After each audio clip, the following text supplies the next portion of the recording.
While many of us have gotten used to infants in the base game, having the Growing Together expansion pack changes things up. And we're about to look at how having this expansion pack makes the infant life stage different. In short, while infants in the base game are quite static and are pretty much the same at the beginning and the end of the life stage, infants with Growing Together are much more fluid, and they begin being pretty much useless before learning throughout their days as an infant, whereby at the end they can do quite a lot more, such as clapping, waving, and even beginning to stand. And this is brought to life through milestones, and in particular gross motor, fine motor, and social milestones. But before getting into that, know that your infant will have the life milestone of being born, and that they can also complete a range of first milestones, which, as you likely guessed, are achieved when your infant does something for the first time. Firsts that your infant can do include having their first baby food or their first finger food, their first bath, first bubble bath, the first time they peed on their caregiver, their first diaper blowout, the first time they slept through the night,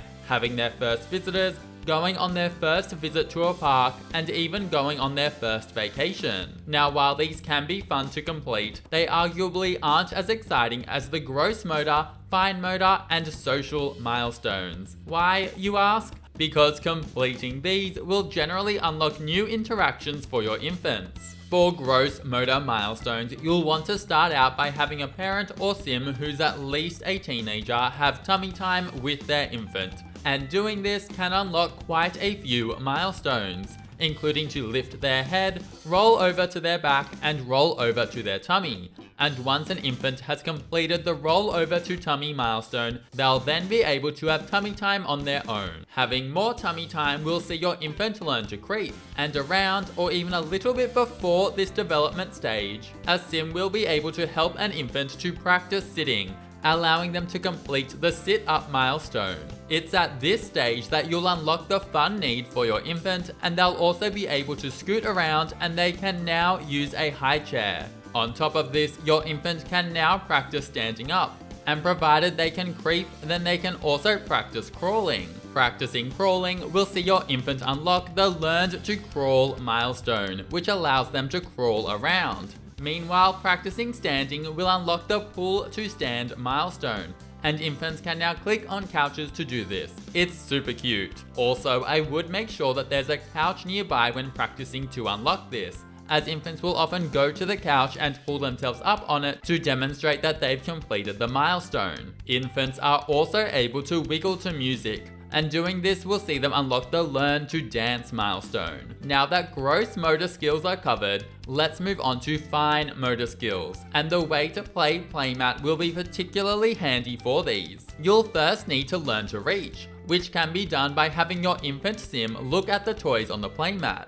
Once your infant can reach, they'll unlock the ability to play with the toys on the playmat, and by continuing to do this, they'll unlock the Grab milestone, which then allows them to play with toys outside of the playmat. With more playing, your infant should unlock the Put Toe in Mouth milestone, and eventually the Pincer Grasp milestone. Unlocking Pincer Grasp lets your infant eat finger food while in a high chair. And eating finger food in a high chair is a new interaction that comes with the Growing Together expansion pack. Then with more playing, your infant will learn how to clap and eventually even wave. Note that I found clap and wave to be a little random to unlock, and that dancing was a good way to unlock the clapping milestone.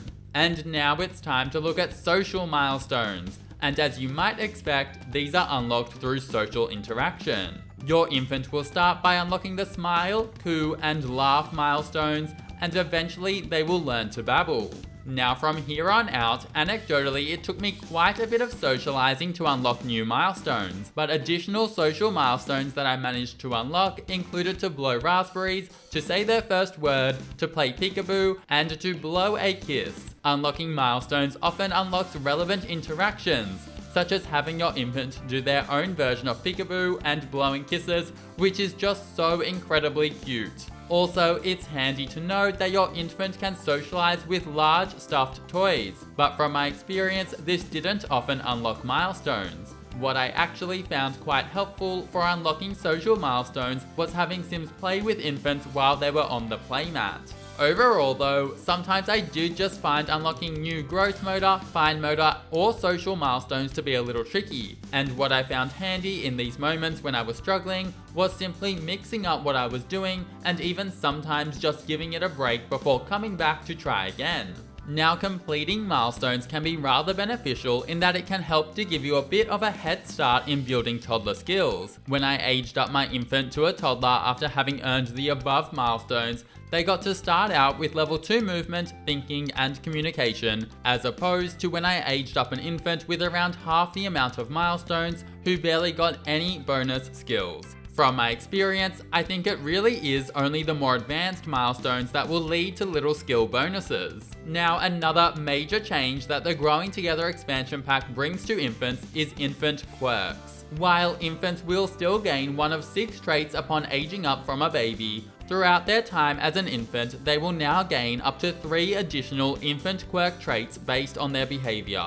Once gained, these traits will further alter how your infant acts, and it can lead to some rather hilarious results. For example, one of my infants was gassy, a feeding tinkler, meaning she often peed while she was being fed, and also a happy spitter. I thought, what a joy to take care of. Now there are 18 quirks in total that your infants can pull from, including being an early riser and hating or loving wake up time. They may hate or love being held. They could be a messy or picky eater, or even have a good appetite. They could have frequent sneezes or hiccuping, and even be gassy. Or somewhat funnily, they might be a feeding or free air tinkler, the latter of which can see an infant often pee on their caregiver while they're being changed. Additional infant quirks include being a snuggly sleeper, self-soother, loving sounds, being a happy spitter, and even being a very social little babbler who loves to chatter. These infant quirks help to make it so that each infant is unique,